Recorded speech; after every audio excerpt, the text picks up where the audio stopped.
मी बोलताना बघितलं आणि त्याच उमेदीनं त्याच पद्धतीचं अजूनही उत्साह त्यांच्या राज दिसून आला. दिसून खूप आनंद झाला आणि आता मनात ती शंका आली, मग 20 वर्ष एवढं घरात शांत का बसला? तुम्ही घरी बसल्यामुळे आम्हाला पण 10 वर्ष घरी बसायला हवं.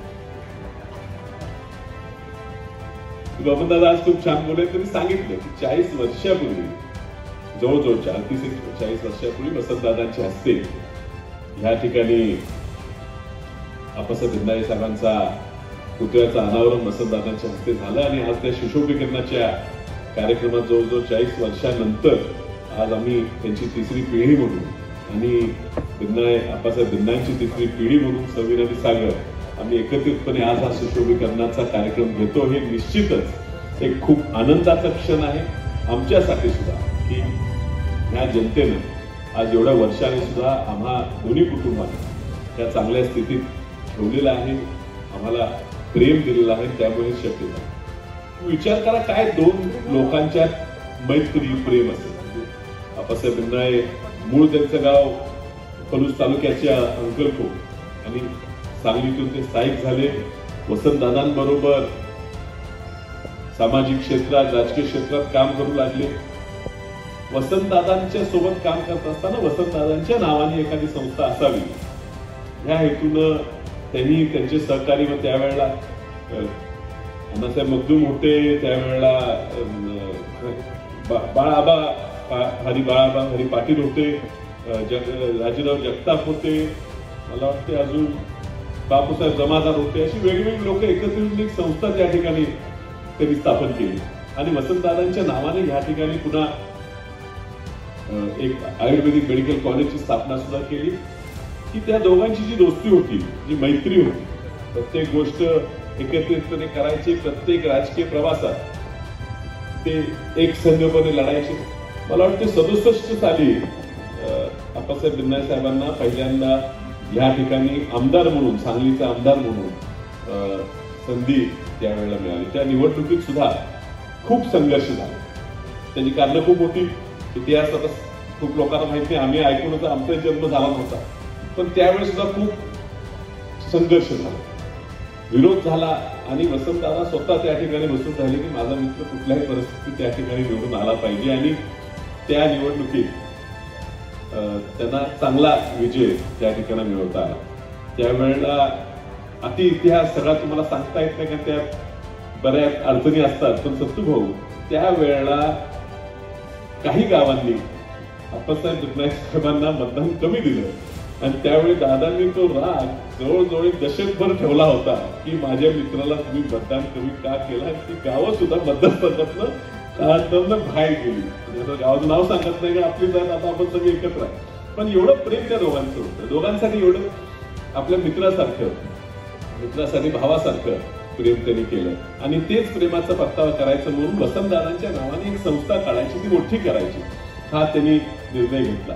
दुर्दैवानं 85 साली खूप कमी वयात, मला वाटतं 60 पण वय नसेल, 62 वयातच माझे आमदार स्वर्गीय आप्पासाहेब बिंदाळेंचं निधन झालं आणि त्या परिस्थितीत वसंतदादाही विचार करत होते की काय करायचं पुढे, सगळं सांभाळायचं पुढे.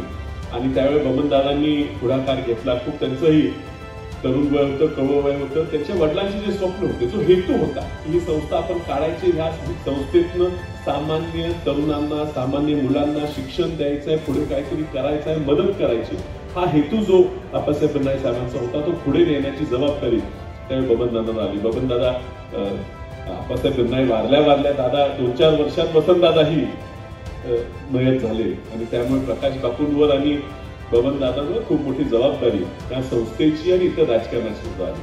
आणि ज्या पद्धतीनं वसंतदादा आणि आप्पासाहेब बिंदाळे राहिले, मला सांगायला गर्व होतो की त्याच पद्धतीनं, त्याच प्रेमानं प्रकाश बापू आणि बबनदादांनी सुद्धा राजकीय सामाजिक प्रवास केला. हे दोन व्यक्ती वेगळे नव्हते. कुठली गोष्ट होत असताना तुम्ही एखादी गोष्ट बबनदादांना सांगितली तर ती ग्रहित होती की ती प्रकाश बापूंकडे जाणार आणि बबनदादांनी एखादा निर्णय घेतला तर तो प्रकाश बापूंचाच निर्णय आहे आणि प्रकाश बापूंनी एखादा निर्णय घेतला तो बबनदादांची चर्चा करूनच घेतला असेल ही एकी त्यावेळी.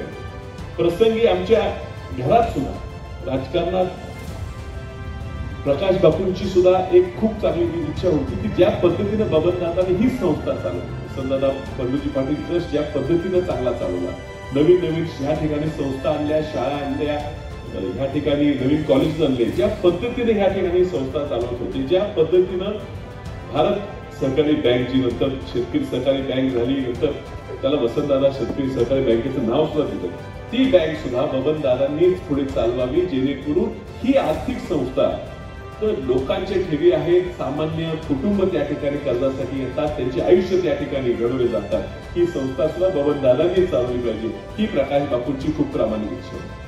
दुर्दैवानं राजकारणात काहीतरी घडलं, ते शक्य झालं नाही आणि म्हणून प्रकाश बापूंची इच्छा होती की बबनदादा तुम्ही तुमचं जे कौशल्य आहे हे बँकिंग क्षेत्रात तुम्ही काम जे केलेलं आहे ते दाखवण्यासाठी एखादी बँक आली पाहिजे. योगा वगैरे धुनेश्वर सहकारी बँक त्यावेळेला मोठे बाळासाहेब मोठे जे होते त्यांच्यासाठी सहकार्य दुधगावची शाखा तुम्ही त्यावेळेला घेतली आणि बबनदादा आज सांगायला काही हरकत नाही की तुम्ही ज्या पद्धतीने ती बँक चालवली, तुमच्या नंतर निश्चितच समीर सागर खूप चांगल्यापैकी बँक चालवतो, तुम्ही ज्या पद्धतीने बँक चालवली ती बँक तुम्ही चालवलेलं पाहून जे त्या निवडणुकीत शेतकरी बँकेबद्दल झालं असलेली चूक ही आमच्यासारख्या सामान्य माणसांनी कबूलच केली पाहिजे.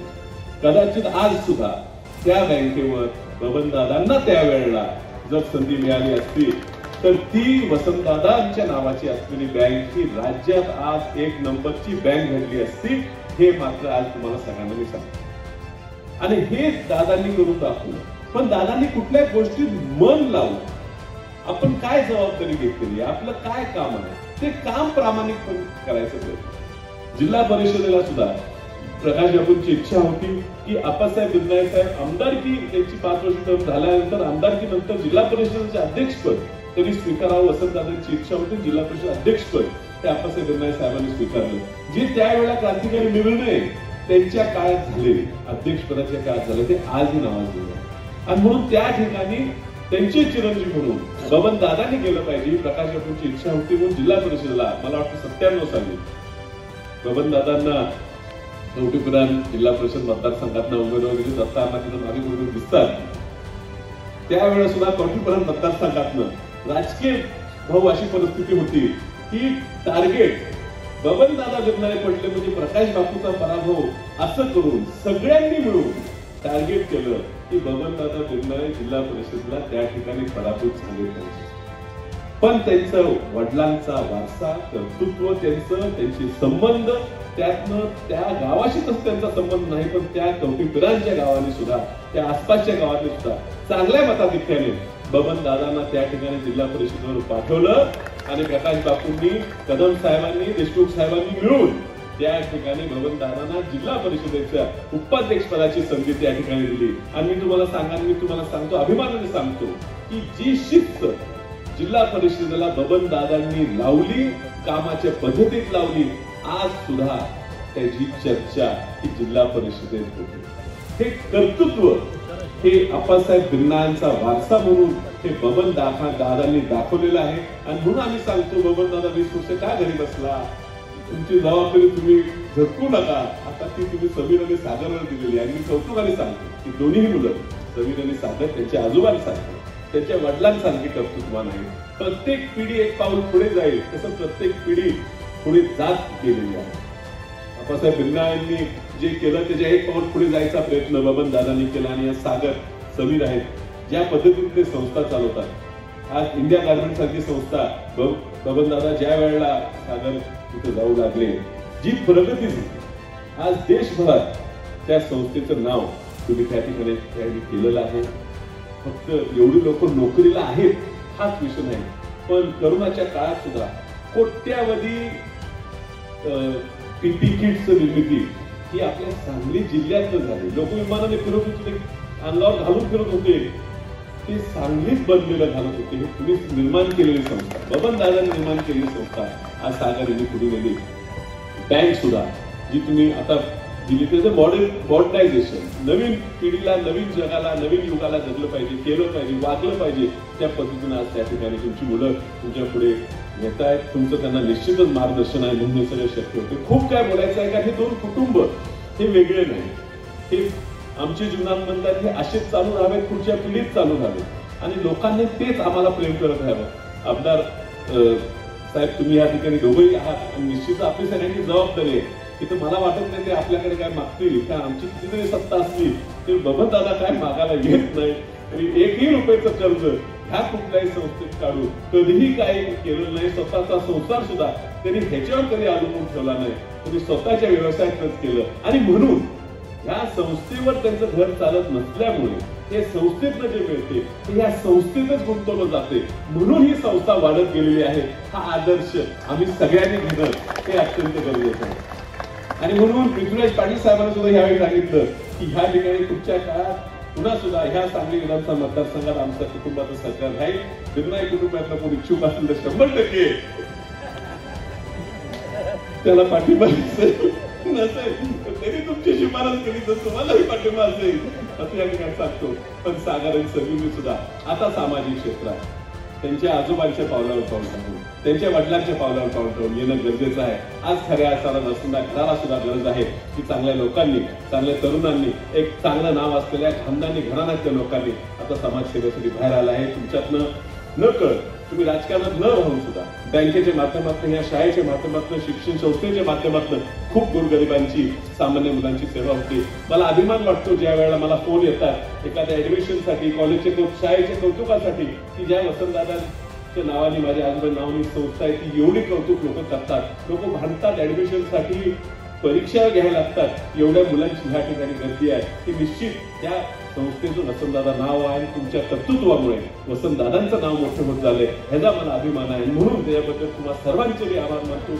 ह्या संस्थेचे जनक आणि ज्यांनी घडवलं ते आप्पासाहेब बिरनाईंचे आज पुतळ्याचं सुशोभीकरणाचा कार्यक्रम आपण घेऊ शकलो, ते माझे अध्यक्षतेखाली घेऊ शकलो, याबद्दल मी तुमच्या सर्वांचा आभारी आहे. मी पुन्हा एकदा तुमची क्षमा मागतो. अध्यक्ष असताना सुद्धा मी भाषण आधी केलं, कारण निश्चितच आज सुरेश भाऊ या ठिकाणी उपस्थित आहेत आणि आमचे सिनियर नेते, माझी मंत्री असल्यामुळे मी आता त्यांना विनंती करतो की त्यांनी शेवटचं आपलं भाषण करावं.